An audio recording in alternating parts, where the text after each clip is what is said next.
Uttar Pradesh GK, Uttar Pradesh special class भी आप इसको बोल सकते हो। स्टार्टिंग से उत्तर प्रदेश सामान्य ज्ञान के बारे में बताएंगे, इसका इतिहास भी बताएंगे, भूगोल भी बताएंगे, सामान्य इसका जो ज्ञान अर्थशास्त्र भी बताएंगे, और हमारे उत्तर प्रदेश के क्या क्या खूबियां हैं और जितने भी इसके फैक्टर्स है सब पर हम डिस्कस करेंगे। ठीक है, तो आप सभी अपनी कॉपी में लिख लीजिए। और देखिए ये जो क्लास है यूपी जीके की जो क्लास है आपकी, ठीक है, यूपी जीके की जो क्लास है ये आपके लिए कौन कौन से एग्जाम के लिए हेल्पफुल रहेगी। तो आपको बता दें, जैसे आप उत्तर प्रदेश का कोई भी एग्जाम देते हो, जब आप उत्तर प्रदेश का कोई भी एग्जाम देते हो, अब उत्तर प्रदेश का कोई भी एग्जाम कौन सा होता है भाई, जैसे यूपी ट्रिपल एससी पेट, जैसे लेखपाल, जैसे वीडियो, बीडीओ, सुपर टेट, उत्तर प्रदेश पुलिस, जितना भी उत्तर प्रदेश पुलिस का आप एग्जाम दोगे उसमें आपको यूपी जीके यानी उत्तर प्रदेश का सामान्य ज्ञान पढ़ना पड़ेगा। क्लियर है? इसीलिए बहुत अच्छे से नोट्स बनाना है और बहुत अच्छे से पढ़ना है। ठीक है, उत्तर प्रदेश के बारे में जिस प्रकार से पूरे भारत के बारे में पूरा डिटेल से बताते हैं, इसी प्रकार से यूपी के बारे में भी आपको बहुत अच्छे से बताएंगे। क्लियर है? क्योंकि आज जितेंद्र सर का पेपर है तो वो नहीं है, तो उनकी क्लास ले लिया।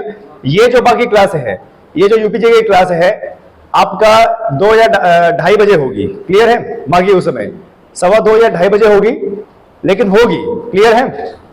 चलिए आगे बढ़ते हैं।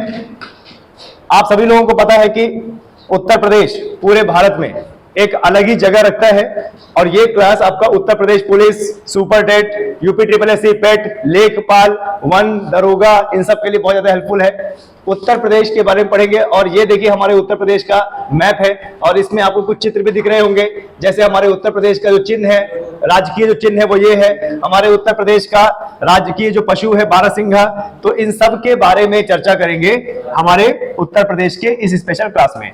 लेकिन सबसे पहले आप लोगों को यह समझना पड़ेगा कि हमारा उत्तर प्रदेश आखिर कहां पर स्थित है, और आज उसका मैप कैसा है और पहले उसका मैप कैसे था। क्लियर है? 1956 यानी 1950 के समय में उसका मैप कैसा था और आज वर्तमान समय में उसका मैप कैसा है। तो मैंने दोनों देखो दोनों यहां पर तस्वीर लगा दी है ताकि आप लोगों को ये समझ में आए कि भाई पहले हमारा किस प्रकार से था और आज किस प्रकार से है। ठीक है, देखिए ये हमारा आज 2023 का भारत है और ये हमारा लगभग 1950 के समय का भारत है। क्लियर है? और देखिए बाउंड्री तो सेम है, लेकिन अंदर का जो स्ट्रक्चर आप देख रहे हैं इसमें अलग है। इसमें राज्यों की संख्या देखिए कम है और कुछ राज्य बड़े भी हैं और कुछ राज्य छोटे भी हैं। इसमें राज्यों की संख्या कितनी है? 28, और केंद्र शासित प्रदेशों की संख्या 8। क्लियर है? तो देखिए हमारे पूरे भारत में, अगर पूरे भारत में देखा जाए तो देखिए ये सेंटर पॉइंट है। इधर से अगर ऊपर की ओर जाएंगे तो कौन सी दिशा? उत्तर की ओर। इधर जाएंगे तो पूर्व दिशा, इधर जाएंगे तो क्या होगा भाई? पश्चिम दिशा, और इधर जाएंगे तो कौन सी दिशा? दक्षिण दिशा। अब देखिए यहां बीच सेंटर में क्या आ रहा है? हमारा मध्य प्रदेश आ रहा है। मध्य प्रदेश से थोड़ा सा ही ऊपर जाओ तो ये हमारा हरा कलर का उत्तर प्रदेश आ जाता है। क्या आ जाता है? उत्तर प्रदेश आ जाता है। ठीक है, ये हमारा हरा कलर का उत्तर प्रदेश आ जाता है। और ये जो उत्तर प्रदेश है कभी कभी स्थिति भी पूछ लेता है कि हमारे उत्तर प्रदेश की भारत में स्थिति क्या है। तो आपको बताते हैं, देखिए ये हमारा क्या है? सेंटर पॉइंट है ना मध्य प्रदेश। इसको क्या बोलते हैं? इसीलिए तो इसका नाम क्या है? मध्य प्रदेश। और मध्य प्रदेश का पुराना नाम क्या था? मध्य प्रांत, क्योंकि भारत के क्या है? बीचों बीच है। अब मध्य प्रदेश से किस दिशा में जाएंगे? मध्य प्रदेश से किस दिशा में जाएंगे? उत्तर को ना, लेकिन एकदम उत्तर में नहीं है। हमारा उत्तर प्रदेश एकदम उत्तर में नहीं है। आप मध्य प्रदेश से थोड़ा सा ही उत्तर में जाओगे तो मध्य प्रदेश से लगा हुआ है, और ये हमारा, ध्यान दीजिएगा, ये जो हमारा है वो मध्य भारत का ही क्षेत्र है। इसीलिए उत्तर प्रदेश के क्षेत्र को बोला जाता है उत्तर मध्य। क्या बोला जाता है? उत्तर मध्य। कभी भी आप ट्रेन में बैठे होंगे तो यहां पर जब चित्रकूट स्टेशन में बैठे होंगे तो बाहर अगर देखा हो तो जो पिलर गड़े रहते हैं उसमें लिखा रहता है उमा रेल। क्या लिखा रहता है? उमा रेल। उमा रेल का मतलब होता है उत्तर मध्य रेल, यानी हमारे उत्तर प्रदेश की स्थिति पूरे भारत में क्या है? उत्तर मध्य। क्या है? उत्तर मध्य, मतलब भारत के थोड़ा सा उत्तरी दिशा में, लेकिन कहां पे है? मध्य में। कहां पे है? मध्य में। वहीं अगर मैं लेह लद्दाख की बात करूं तो क्या बोलोगे? भारत में कहां पे है? उत्तर में है ना। एकदम उत्तर में है ना। अब हमारा जो उत्तर प्रदेश है वो ना तो एकदम उत्तर में है और ना तो एकदम क्या है, मध्य में है, इसीलिए हम इसको क्या बोलते हैं, उत्तर मध्य बोलते हैं। ठीक है, आए समझ में, क्या बोलते हैं इसको, उत्तर मध्य में। तो पहला क्वेश्चन आपका एकदम क्लियर हो गया कि हमारे भारत में उत्तर प्रदेश की जो स्थिति है वो क्या है, उत्तर मध्य। और फिर जैसे ही आप मध्य प्रदेश में ट्रेवल करोगे तो मध्य प्रदेश में जो रेलवे है उसमें लिखा रहता है मध्य रेल। क्या लिखा रहता है, मध्य रेल। मध्य रेल का मतलब क्या होता है, भारत के बीचों बीच आवागमन करने वाली रेल। और हमारे उत्तर प्रदेश में क्या लिखा रहता है, बताइए, उत्तर मध्य रेल। आप राजस्थान में चले जाओगे तो क्या लिखेगा, पश्चिम रेल। आप बंगाल में चले जाओगे तो क्या लिखेगा, पूर्वी रेल। आप दक्षिण में चले जाओगे तो दक्षिण रेलवे, है ना। तो इस हिसाब से हमारे भारत में हमारे उत्तर प्रदेश के बारे में पता चलता है कि हमारे उत्तर प्रदेश की स्थिति क्या है। तो हमारी स्थिति क्या है, उत्तर मध्य। क्लियर है। आज जरा देखिए कि हमारा जो उत्तर प्रदेश है, उत्तर प्रदेश ये यहां पे देखिए ग्रीन कलर का लगा हुआ है। मैं थोड़ा सा मैप को एकदम और जूम कर देता हूं ताकि आप बहुत अच्छे से इसको देखें। ठीक है, क्योंकि हमारे उत्तर प्रदेश के एग्जाम में आपको बता दें मैप बेस्ड क्वेश्चन भी आ जाते हैं। ये दिख रहा है आपको मध्य प्रदेश। तो जरा देखिए वर्तमान में 2023 का जो हमारा उत्तर प्रदेश है वो इस प्रकार से है। ये देखिए, ये हरा वाला जो है ये इस प्रकार से है। क्लियर है, आए समझ में, ये ऐसे करके। अब देखिए हमारे उत्तर प्रदेश जिसकी राजधानी लखनऊ है, कितने राज्य अपनी रेखा बना रहे हैं, राज्य की बात कर रहा हूं। तो आप ऊपर में देखोगे तो उत्तर क्या है भाई, उत्तराखंड पहला राज्य, हिमाचल प्रदेश दूसरा राज्य, हरियाणा तीसरा राज्य, राजस्थान चौथा राज्य, मध्य प्रदेश पांचवा राज्य और छत्तीसगढ़ छठवां राज्य, झारखंड सातवां राज्य और बिहार आठवां राज्य। क्लियर है। तो हमारे उत्तर प्रदेश से टोटल कितने राज्य अपनी राज्य की सीमा बनाते हैं, 8 राज्य। लेखपाल के पेपर में जो 2022 के जुलाई में हुआ था, 31 जुलाई को, उसमें यह पूछा गया था कि भाई उत्तर प्रदेश से कितने राज्य अपनी सीमा रेखा बनाते हैं। तो उसमें ऑप्शन क्या दिया हुआ था, 7, 8, 9 और 10। और सबसे ज्यादा बच्चों के जो रुझान आए ना वो इन दोनों में आए कि 8 और 9। कई सारे बच्चों ने 9 किया, अधिकतर बच्चों ने इसमें 9 किया। अधिकतर बच्चों ने इसमें 9 क्यों किया, अधिकतर बच्चों ने इसमें 9 किया क्यों, क्योंकि उनको लगा कि 9 राज्य जुड़ते हैं। और उन बच्चों का जो डाउट था वो ये था कि भाई उत्तर प्रदेश के साथ देखिए, ये देखिए दिल्ली भी जुड़ता है, उत्तर प्रदेश के साथ दिल्ली भी जुड़ता है, पर दिल्ली हमारा राज्य नहीं है। दिल्ली एक केंद्र शासित प्रदेश है, दिल्ली पूर्ण रूप से राज्य नहीं है, दिल्ली एक केंद्र शासित प्रदेश है। यही कारण था कि सही उत्तर क्या होगा, 8 होगा। और जब अभी मैंने राज्यों की काउंटिंग कराई तो मैंने दिल्ली में कोई नंबर नहीं लिखा। दिल्ली में कोई नंबर इसलिए लिखा क्योंकि दिल्ली राज्य नहीं है। हालांकि अपनी बाउंड्री बनाता है, लेकिन केंद्र शासित प्रदेश है, वो पूरा का पूरा राज्य नहीं है। तो दिल्ली क्या है, हमारा यूटी है, यानी केंद्र शासित प्रदेश है। तो कितने राज्य हुए हमारे, 8 राज्य हुए। केंद्र शासित प्रदेश कितने हुए, 1 हुए। अब तुम बोल दो सर 8 + 1 = 9, मेरा आंसर सही है, तो गलत हो जाएगा। ठीक है, आए समझ में, राज्यों की संख्या 8 ही लगाओगे। और पता है क्या, अब बच्चे सोचे कि नहीं, आयोग को क्या कर देंगे, आयोग को चिट्ठी लिख देंगे या फिर ऑब्जेक्शन कर देंगे तो आयोग नंबर दे ही देगा। बहुत सारे बच्चे जिन्होंने 9 लगाया उन्होंने आयोग को ऑब्जेक्शन कर दिया कि 9 राज्य होते हैं उत्तर प्रदेश से। क्यों, क्योंकि दिल्ली भी जुड़ा है। तो आयोग ने बड़े साफ शब्दों में लिखा कि भैया देखिए दिल्ली जो है वो क्या है, केंद्र शासित प्रदेश है, आपको नंबर नहीं मिलने वाला। क्लियर है, आए समझ में। उत्तर प्रदेश से आप थोड़ा सा और ऊपर जाओगे इधर तो ये देखो क्या है, नेपाल। यानी नेपाल अपनी सीमा रेखा बनाता है हमारे उत्तर प्रदेश से। और हमारे उत्तर प्रदेश के अच्छे खासे जिले इसके साथ अंतरराष्ट्रीय बाउंड्री बनाते हैं। जैसे आपका रामपुर जिला है, जैसे आपका लखीमपुर खीरी है, जैसे आपका पीलीभीत है, जैसे आपका महाराजगंज है, जैसे आपका और इधर का जो क्षेत्र है। ठीक है, तो ये सब क्या है, अंतरराष्ट्रीय बाउंड्री बनाते हैं। और आपको पता है क्योंकि नेपाल हमारा मित्र देश है, छोटे भाई की तरह मानते हैं, तो यहां पर कोई बॉर्डर नहीं है।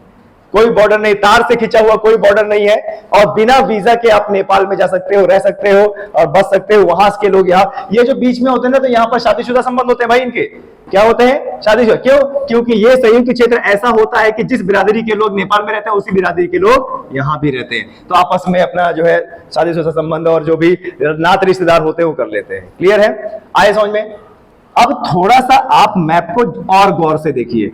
ये जो हमारा उत्तर प्रदेश है, ये उत्तर प्रदेश, इसी के ऊपर क्या है? उत्तराखंड है ना। तो हमारा उत्तर प्रदेश, पहले उत्तराखंड भी हमारे उत्तर प्रदेश का भाग था, यानी हमारे उत्तर प्रदेश की जो बाउंड्री है पहले किसके साथ? चाइना के साथ भी लगती थी।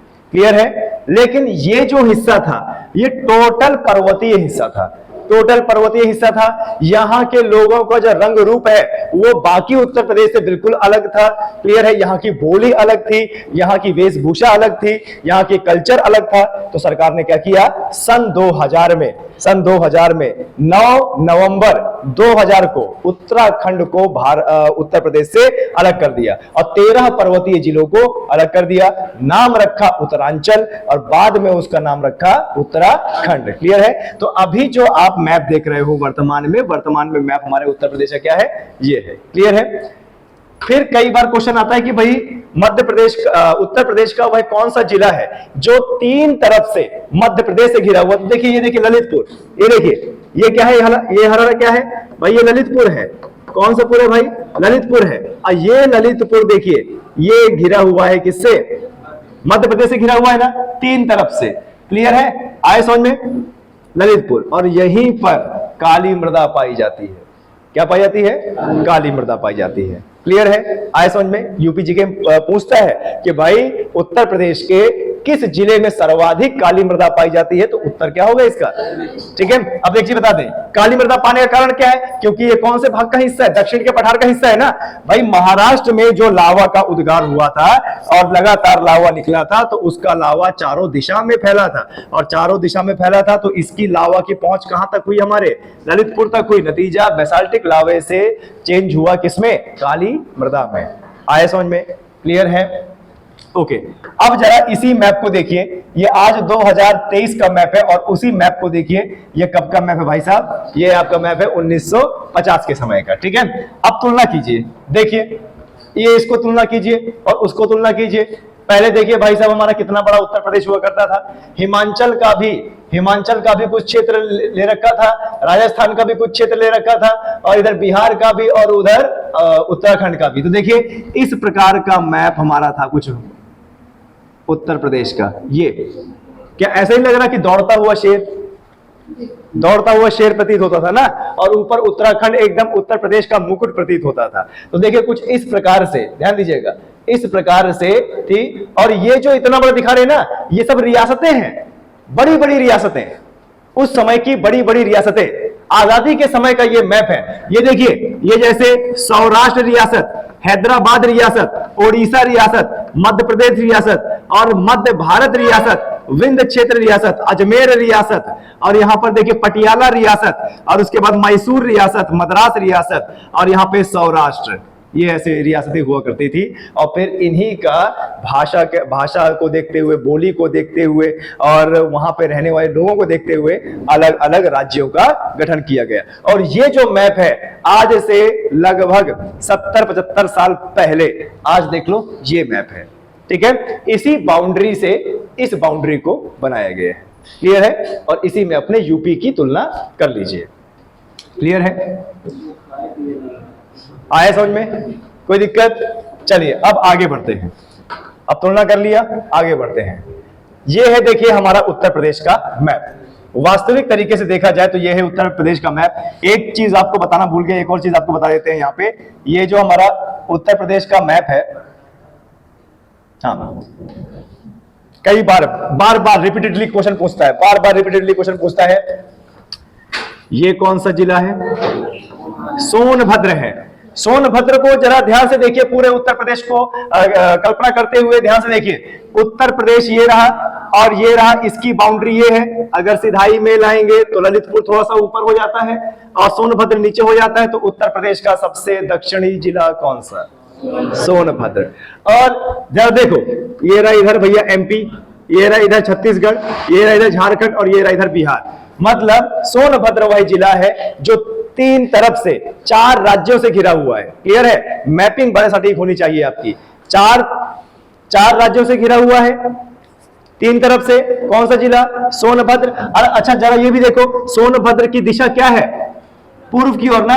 और इस इलाके में सदाबहार हरे भरे वन पाए जाते हैं ना, तो हमारे यूपी में भी थोड़े बहुत सदाबहार हरे भरे वन पाए जाते हैं, वो भी कहां पे? सोनभद्र में। काफी बार ये क्वेश्चन बना है कि उत्तर प्रदेश में कहां पर हरे भरे वन पाए जाते हैं, यानी सदाबहार हरे भरे वन पाए जाते हैं? सोनभद्र।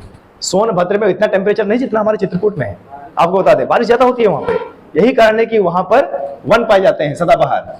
चलिए अब आते हैं अपने उत्तर प्रदेश के मैप में। ठीक है, देखिए ये है हमारे उत्तर प्रदेश का मैप। ठीक है, तो अगर उत्तर प्रदेश के मैप की बात की जाए तो भैया हमारे उत्तर प्रदेश में कितने जिले हैं? 75 जिले। कुल जिले कितने हैं? 75 जिले। पर कुल जिले तो आपसे नहीं पूछेगा, पर देखो 75 के 75 जिले कुछ इस प्रकार से विराजमान होते हैं। और इस पूरे उत्तर प्रदेश में ये इधर नेपाल है, ये इधर उत्तराखंड है, ये इधर हरियाणा है, ये इधर राजस्थान है, और ये इधर मध्य प्रदेश है, और ये इधर छत्तीसगढ़ है, ये झारखंड है, ये बिहार है। ठीक है, और हमारे उत्तर प्रदेश की राजधानी ये देखो यहाँ विराजमान है ना, लखनऊ। उत्तर प्रदेश की राजधानी क्या? लखनऊ। ठीक है, ये देखो यहां पर विराजमान है। और उसके बाद देखो लखनऊ से इतनी दूर ये रहा आपका चित्रकूट धाम, ये रहा आपका चित्रकूट धाम, जहां पर आप क्या है? पढ़ाई कर रहे हैं। ठीक है, अब देखो कभी अगर नेता होता बने और विधानसभा में तुम्हारा नंबर लगा तो चित्रकूट से भैया देखो बांदा क्रॉस करते हुए फतेहपुर, फतेहपुर से बरेली, और बरेली से उन्नाव क्रॉस करते हुए आप जो है लखनऊ पहुंचोगे। आए समझ में? क्लियर है? देखिए ये है हमारा उत्तर प्रदेश के पूरे 75 जिले। क्लियर है? तो सबसे पहले उत्तर प्रदेश के सबसे किनारे किनारे के जो जिले हैं उसको देख लेते हैं कि सबसे किनारे किनारे के जिले हमारे कौन से हैं। ठीक है, सबसे पहले उत्तरी, देखो ये देखो उत्तरी जिला कौन सा? सहारनपुर। हमारे उत्तर प्रदेश का सबसे उत्तरी जिला क्या है? सहारनपुर। ये कई बार एग्जाम में आया है कि उत्तर प्रदेश का सबसे उत्तरी जिला, उत्तर प्रदेश का सबसे उत्तरी जिला कौन सा है भाई? जरा बताइए। सहारनपुर। ये देखिए उत्तर प्रदेश का सबसे उत्तरी जिला ये रहा यहाँ पे सहारनपुर। और सहारनपुर किस लिए फेमस है? सहारनपुर किस लिए फेमस है? कागज के लिए फेमस है ना। पेपर उद्योग, पेपर उद्योग कहां पे होता है? सहारनपुर में होता है। और सहारनपुर में कौन सा हिमालय? शिवालिक हिमालय। शिवालिक हिमालय यानी हिमालय की तलहटी वाला क्षेत्र है, यहाँ सर्दी बहुत लगती है। ठीक है, आगे देखिए, अगर उत्तरी होगा तो दक्षिणी भी होगा, है ना। उत्तर प्रदेश का सबसे दक्षिणी जिला कौन सा होगा? सोनभद्र। उत्तर प्रदेश का सबसे दक्षिणी जिला क्या होगा? सोनभद्र। होगा नहीं? है ही ये, है ना। अच्छा, सबसे इधर देखिए, सबसे कौन सा? पूर्व पश्चिमी, सबसे पश्चिमी। तो आपको बता दें एक लाइन में बहुत सारे जिले हैं, पर हमारे उत्तर प्रदेश सरकार ने जो माना है शामली, सबसे कौन सा बताइए? पश्चिमी जिला। उत्तर प्रदेश का सबसे पश्चिमी जिला क्या है? शामली। उत्तर प्रदेश का सबसे पश्चिमी जिला क्या है? शामली। और उत्तर प्रदेश का सबसे पूर्वी जिला बलिया। उत्तर प्रदेश का सबसे पूर्वी जिला क्या है? बलिया। क्लियर है? ये एग्जाम में बहुत पूछता है। ठीक है, फर्स्ट टाइम जब मुझसे पूछा गया था तो मेरा गलत हो गया था, उसके बाद मैंने खूब पढ़ा, अब नहीं होगा। तो आप इस तरीके से बना सकते हो। यूपी का सबसे उत्तरी कौन सा होता है भाई जिला? सहारनपुर। ठीक है, सहारनपुर। और ये सबसे पश्चिमी ये कौन सा होगा? शामली। ठीक है, और सबसे पूर्वी कौन सा होगा? बलिया। ठीक है, आए समझ में। और सबसे दक्षिणी क्या होगा? सोनभद्र। क्या होगा? सोनभद्र। ठीक है, तो आप इस प्रकार से बना सकते हो कि भाई हमारे उत्तर प्रदेश का सबसे उत्तरी जिला सहारनपुर, और सबसे पूर्वी जिला बलिया, सबसे दक्षिणी जिला सोनभद्र, और सबसे पश्चिमी जिला क्या है हमारा? शामली। क्लियर है? उसके बाद आप देखिए कि ये हमारा उत्तर प्रदेश है। उत्तर प्रदेश से एक अंतरराष्ट्रीय रेखा लगती है किसकी? नेपाल की। उत्तर प्रदेश की एक अंतरराष्ट्रीय रेखा लगती है नेपाल की। तो देखिए जरा नेपाल से कौन कौन से हमारे जिले अपनी अंतरराष्ट्रीय रेखा बनाते हैं। देखिए यहाँ पे पीलीभीत है 1 number, Pilibhit. Lakhimpur Kheri 2 number, Bahraich 3 number, Shravasti 4 number Balrampur, 5 number Siddharthnagar, 6 number Maharajganj, 7 number. तो टोटल कितने जिले जितने जिले हुए जो नेपाल के साथ अपनी अंतरराष्ट्रीय रेखा बनाते हैं? 7। तो यहां पर आपका एक प्रश्न बना कि उत्तर प्रदेश के कितने जिले अंतरराष्ट्रीय रेखा बनाते हैं? 7 जिले। तो 7 जिले कौन कौन से जिले? देखिए, पीलीभीत, लखीमपुर, बहराइच, श्रावस्ती, बलरामपुर, सिद्धार्थनगर, महाराजगंज। क्लियर है? अब यहां पर आपसे यह पूछा जा सकता है कि इनमें से कौन सा जिला नेपाल के साथ अपनी बाउंड्री नहीं बनाता? नेपाल के साथ अपनी बाउंड्री नहीं बनाता। तो इनको पढ़ लीजिए, इनके सिवा अगर कोई दूसरा नाम हो तो वो नहीं होगा। क्लियर है? आए समझ में आप लोगों के? बहुत अच्छे से आए समझ में? चलिए आगे बढ़ते हैं।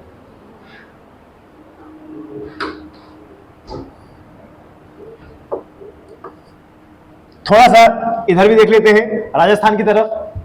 राजस्थान के साथ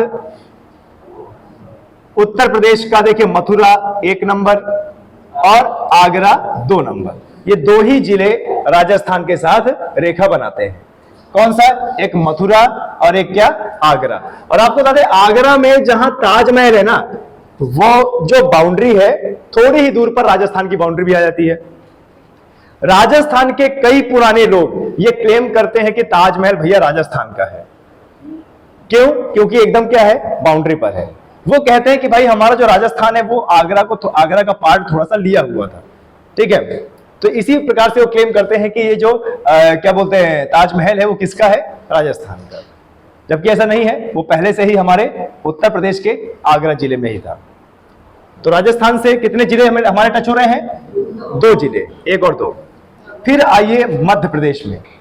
अब मध्य प्रदेश की बाउंड्री देखिए, मध्य प्रदेश की बाउंड्री यहां से शुरुआत होती है, ये यहां से ललितपुर को घेरे हुए, और ये यहां से शुरुआत होके ये पूरा सोनभद्र तक जाती है। अब इसमें देखिए कितने सारे जिले लग रहे हैं। आगरा लग रहा है 1 नंबर, इटावा 2 नंबर। याद है ना इटावा में कौन सी नदी किससे मिलती है? चंबल नदी किससे मिलती है? यमुना नदी से, जो कि यमुना नदी की सबसे लंबी सहायक नदी है। तो देखिए 1 number Agra, Etawah 2 number, Jalaun 3 number, Jhansi 4, Lalitpur 5, Mahoba 6, Banda 7, Chitrakoot 8, Prayagraj 9, Mirzapur 10 और सोनभद्र। यानी कितने जिले? 11 जिले। हमारे उत्तर प्रदेश के 11 जिले मध्य प्रदेश के साथ अपनी सीमा रेखा बनाते हैं। आया समझ में? अभी गिनते जाइएगा। क्लियर है? तो चलिए, सबसे पहले हमने किससे गिना था? नेपाल से ना। नेपाल से कितने जिले हैं भाई?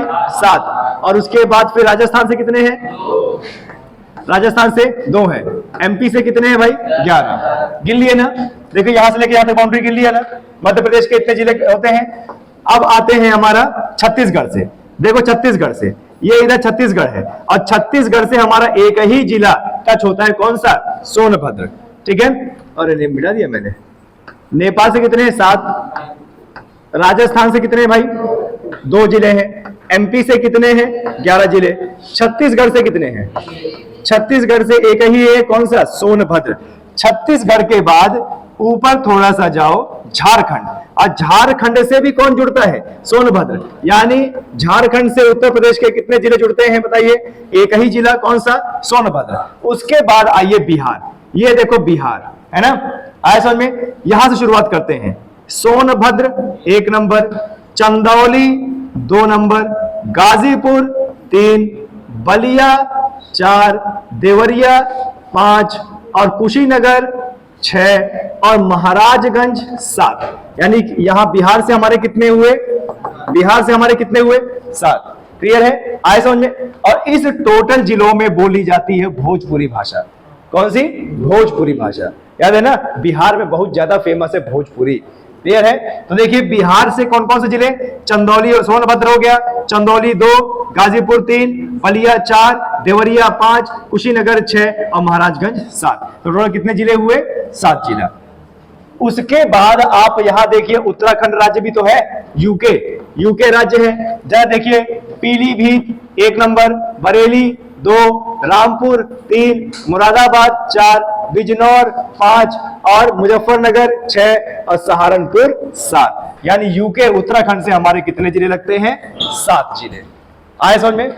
देखते जाइएगा, बहुत अच्छा डेटा है, क्लियर है। हालांकि पीडीएफ आपको मिलेगा तो और अच्छे समझ में आएगा। अब जरा देखते हैं हिमाचल प्रदेश। हिमाचल प्रदेश भी हमसे बाउंड्री बनाता है और हिमाचल प्रदेश से हमारा केवल और केवल सहारनपुर जुड़ता है हिमाचल से, यानी एचपी। तो एचपी से कितना हो जाएगा हमारा?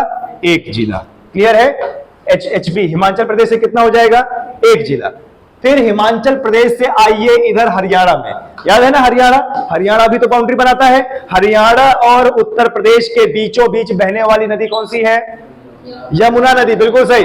हरियाणा और उत्तर प्रदेश की सीमा रेखा बनाती है यमुना नदी। इसका मतलब हरियाणा भी हमसे बाउंड्री बनाता है। क्लियर है? देखिए सबसे पहले देखिए Saharanpur 1 number, Shamli 2 number, Baghpat 3 number.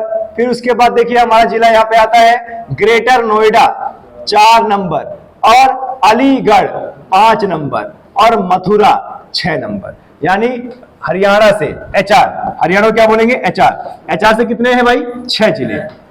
Haryana से कितने हैं? 6 जिले। यहां पे ऊपर देखिए, सबसे पहले ऊपर जहां पे हमारी यमुना नदी बाउंड्री बनाती है वो क्या है? जरा देखिए, ये सहारनपुर 1 नंबर, शामली 2, बागपत 3 और ग्रेटर नोएडा या गौतम बुद्ध नगर, गौतम बुद्ध नगर बोलते हैं उसको, ठीक है। गौतम बुद्ध नगर कितना है? 4 और अलीगढ़ 5 और मथुरा 6। यानी हरियाणा से कितने जिले टच होते हैं हमारे? 6।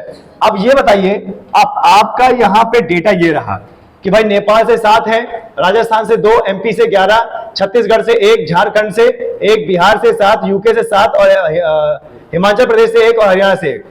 प्रश्न आता है, और प्रश्न ये आता है कि भाई उत्तर प्रदेश के सर्वाधिक जिले किस राज्य से टच होते हैं? एमपी से। क्लियर हो गया? उत्तर प्रदेश के सर्वाधिक जिले किस राज्य से टच होते हैं? तो आपका उत्तर क्या हो जाएगा? आपका उत्तर हो जाएगा एमपी। ठीक है, कितने जिले होते हैं? 11 जिले। क्लियर है? तो देखो ये जिले तो क्या थे? बाउंड्री के जिले थे। ये जिले क्या थे? बाउंड्री के, एकदम जो सीमा रेखा बनाते हैं। क्लियर है? अंदर के जिले भी तो है ना। कई बार एग्जाम में ये भी पूछता है कि इनमें से कौन सा जिला स्थलबद्ध है। स्थलबद्ध का मतलब कि वो किसी राज्य से या किसी देश से नहीं लगता। ठीक है, तो जैसे देखिए आपका सीतापुर है, सहारन, ये शाहजहांपुर है, बदायूं है, संबल है, अमरोहा, बहुत सारे ऐसे जिले हैं।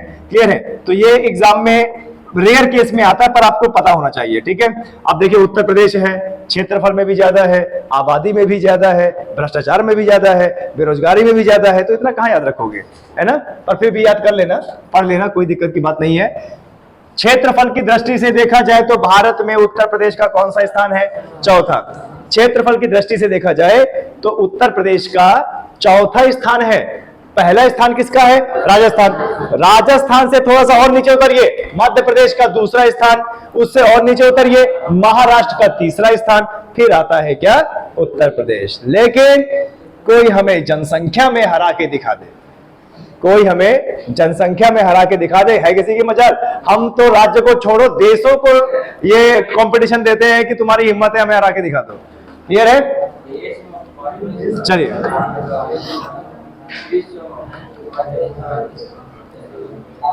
देखिए आप सभी लोगों को यह पता होना चाहिए कि हमारे उत्तर प्रदेश में 16 महाजनपद थे ना, याद है ना। ईसा पूर्व में जब ऋग्वैदिक काल चालू हुआ था, जब ऋग्वैदिक काल चालू हुआ था तो हमारे उत्तर प्रदेश में, ध्यान दीजिएगा, जब ऋग्वैदिक काल चालू हुआ था तो हमारे उत्तर प्रदेश में 16 महाजनपदों में से 8 महाजनपद हमारे उत्तर प्रदेश में ही थे, याद है ना। और उत्तर प्रदेश तो प्राचीन इतिहास का गढ़ रहा है, याद है ना आपको। सिंधु घाटी सभ्यता, सिंधु नदी के किनारे, फिर जब हमारे भारत में आर्य आए तो सरस्वती नदी के किनारे, फिर जब सरस्वती नदी का पूरा खजाना लूट लिया उन लोगों ने तो फिर आए यमुना नदी के किनारे, और फिर किसके किनारे? गंगा नदी के किनारे, और अंत में गंगा नदी के किनारे ही बस गए। क्यों? क्योंकि गंगा और यमुना नदी का जो द्वाब था वो बहुत ज्यादा क्या था? उपजाऊ था, बहुत ज्यादा खनिज पदार्थ वहां पे थे। नतीजा क्या हुआ कि कई शक्तियों को लुभाया उत्तर प्रदेश ने। और जनपदों की शुरुआत ही हुई उत्तर प्रदेश और बिहार से। याद है ना, मगध साम्राज्य जो अंत में बहुत बड़ा साम्राज्य बना, ठीक है, बिहार से उत्पन्न हुआ था और पूरा क्षेत्र, पूरा भारत उसने कवर किया था। याद है ना, सम्राट अशोक के समय में दक्षिण तक राज हुआ था भारत का, अफगानिस्तान, उधर म्यांमार, चाइना भी थोड़ा बहुत, इंडोनेशिया तक पूरा जो है साम्राज्य हुआ था। याद है ना। तो हमारे देश में जो 16 महाजनपद थे, 16 महाजनपद से 8 महाजनपद हमारे उत्तर प्रदेश में ही थे। कितने? उत्तर प्रदेश से, जैसे पांचाल, सूरसेन, वत्स, काशी, मल्ल, कौशल और ये सब। क्लियर है। तो ये वो क्षेत्र दिखा रहा है 16 महाजनपद का, लेकिन हम ये देखते हैं कि हमारे उत्तर प्रदेश में कितने थे। ठीक है, तो आपको बता दें हमारे उत्तर प्रदेश में टोटल कितने थे? 8 थे। क्लियर है। ओके, आपने ये भी देखा होगा कि जो हमारे भगवान हुए गौतम बुद्ध है ना, उनके भी कई सारे ऐतिहासिक जो चीजें हैं या ऐतिहासिक जो कार्य रहे हैं वो भी अधिकतर कहां रहे हैं? हमारे उत्तर प्रदेश में रहे हैं। तो थोड़ा सा उत्तर प्रदेश का ऐतिहासिक पृष्ठभूमि भी देख लेते हैं। देखिए, पुरातन काल में उत्तर प्रदेश को मध्य देश कहा जाता था। क्या कहा जाता था? मध्य देश। ठीक है, अब ये मध्य प्रदेश से मत कीजिएगा, मध्य प्रांत बाद में बना है। जब अंग्रेज लोग आए हैं ना हमारे देश में, तब उन्होंने मध्य प्रदेश को मध्य प्रांत कहा था और हमारे उत्तर प्रदेश को संयुक्त प्रांत कहा था। क्या कहा था? संयुक्त प्रांत। क्लियर है। लेकिन उससे भी पहले हमारे उत्तर प्रदेश को क्या कहते थे? मध्य देश। क्या कहते थे भाई?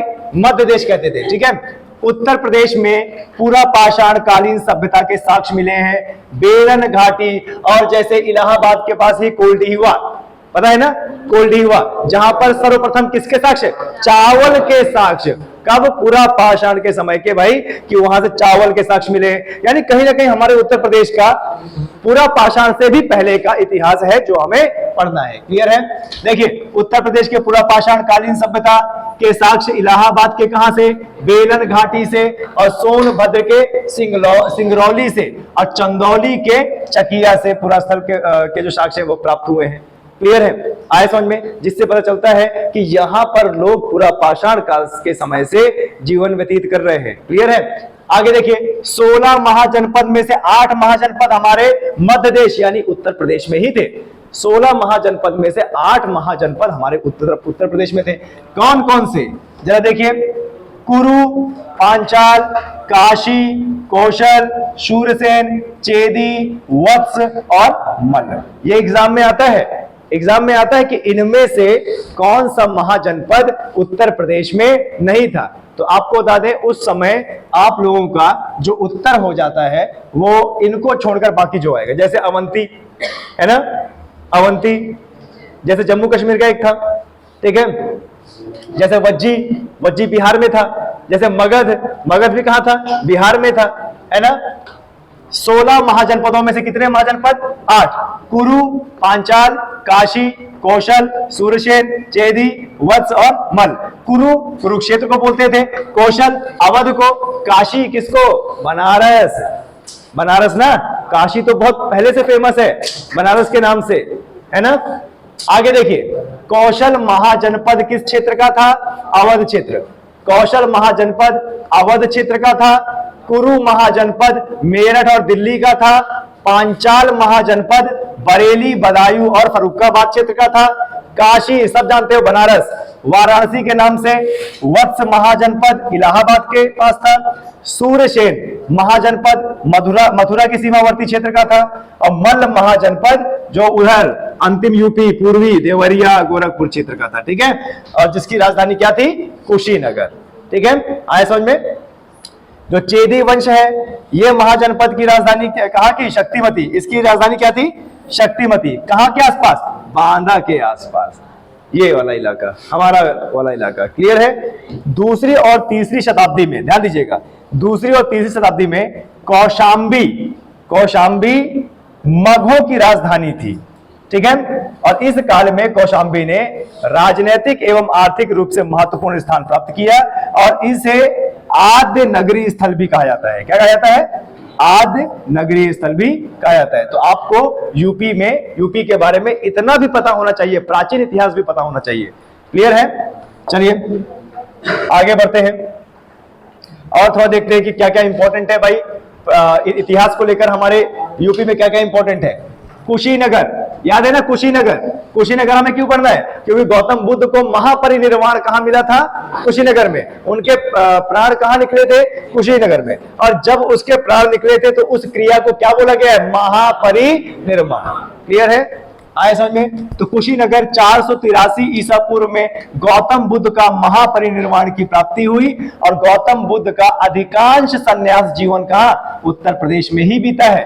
क्लियर है? और इसी कारण उत्तर प्रदेश को बौद्ध धर्म का पालना भी कहा जाता है। क्या कहा जाता है? बौद्ध धर्म का पालना। अब बौद्ध धर्म का पालना मतलब बौद्ध धर्म की शुरुआत वास्तविक रूप से कहां हुई थी? उत्तर प्रदेश से। क्लियर है? अयोध्या का प्राचीन नाम क्या है? अयांसा। क्या है? अयांसा। और इसको क्या बोलते हैं? कौशल। क्या बोलते हैं? कौशल। ठीक है? मध्यकाल 831 ईस्वी में महोबा में चंदेलों ने अपनी राजधानी स्थापित की। किसने? चंदेलों ने। और चंदेलों का राज्य जेजाक मुक्ति यानी जुझौती के नाम से चर्चित था। क्लियर है? आए समझ में? फिर हमारे उत्तर प्रदेश का जो आगरा जिला है उसकी स्थापना किसने की थी? सिकंदर लोधी ने।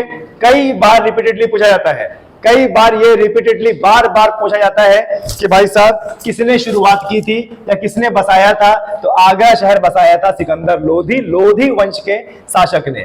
क्लियर है? 1504 ईस्वी में। उत्तर मध्यकाल में क्या हुआ था? 1707 में औरंगजेब की मृत्यु हुई थी और 1757 में प्लासी का युद्ध हुआ था, जो वर्तमान में उत्तर प्रदेश 5 स्वतंत्र राज्य स्थापित हो चुके थे इस समय। क्लियर है? मेरठ बरेली के उत्तर में नामीब खान नामक पठान नेता था। ठीक है? दोआब क्षेत्र में रुहेलों के अंतर्गत आता था। याद है ना? रुहेलखंड, बुंदेलखंड, रुहेलखंड, बघेलखंड, ये सब राजपूतों के नाम पड़े हैं। किसके नाम? राजपूतों के नाम। ठीक है? हम कौन से क्षेत्र में? बुंदेलखंड। यानी यहां पे कौन निवास करते थे? बुंदेला। ठीक है? आप सोनभद्र की तरफ जाओगे तो कौन? बघेला। ठीक है? और उधर आगे जाओगे तो कौन? रुहेला यानी रुहेलखंड। ठीक है? फर्रुखाबाद के जो वंशज हैं, ठीक है, वो यहां पर रहा करते थे दोआब क्षेत्र में। अवध एवं पूर्वी उत्तर प्रदेश के जिलों पर अवध के नवाब का शासन था तथा बुंदेलखंड क्षेत्र पर मराठों का राज था। याद है ना? मराठों ने भी भारत जीतने की कोशिश की थी और उन्होंने चारों दिशाओं में अपना विस्तार किया था और उन्होंने तो अपना विस्तार अफगानिस्तान तक किया था और हमारे उत्तर प्रदेश तक आए थे मराठा। याद है ना? ये गणेश बाग किसके समकालीन है? मराठाओं के समकालीन है। एक गणेश बाग को जिसने बनवाया है वो मराठा थे। क्लियर है? आगे देखिए, 1857 की जो महान क्रांति हुई थी उसका मुख्य केंद्र कहां था? हमारे उत्तर प्रदेश का मेरठ। याद है ना? मेरठ में मेरठ के पूरे जिला को, पूरे कैंट को फूंक दिया गया था और फिर वहां से जवान सीधे कहां गए थे? दिल्ली। कहां पर? लाल किले में। और किससे मिले थे? बहादुर शाह जफर द्वितीय से मिले थे। क्लियर है? आए समझ में? ओके, फिर देखो क्या बोल रहा है। अंग्रेजी शासन के विरुद्ध एक महान विद्रोही क्या वीर सावरकर ने भारत की प्रथम स्वाधीनता संग्राम कहां से शुरुआत किया था? हमारे उत्तर प्रदेश से। क्लियर है? यह है हमारा उत्तर प्रदेश जहां पर 16 महाजनपद में से 8 महाजनपद पनपे थे। देखिए, ये रहा कुरु और कुरु की राजधानी हस्तिनापुर। क्लियर है? पांचाल, सूरसेन और यहां पर वत्स, चेदी, काशी, मल्ल, कौशल। फिर बिहार में चले जाओगे तो मगध और वज्जी। क्लियर है? देखिए, मध्य प्रदेश में अवंती और इधर आंध्र प्रदेश में अस्मक। ठीक है? आए समझ में? चलिए, यहां से आज हमारा पहला पार्ट को समाप्त करते हैं, फिर आपको नेक्स्ट पार्ट बताएंगे। ठीक है?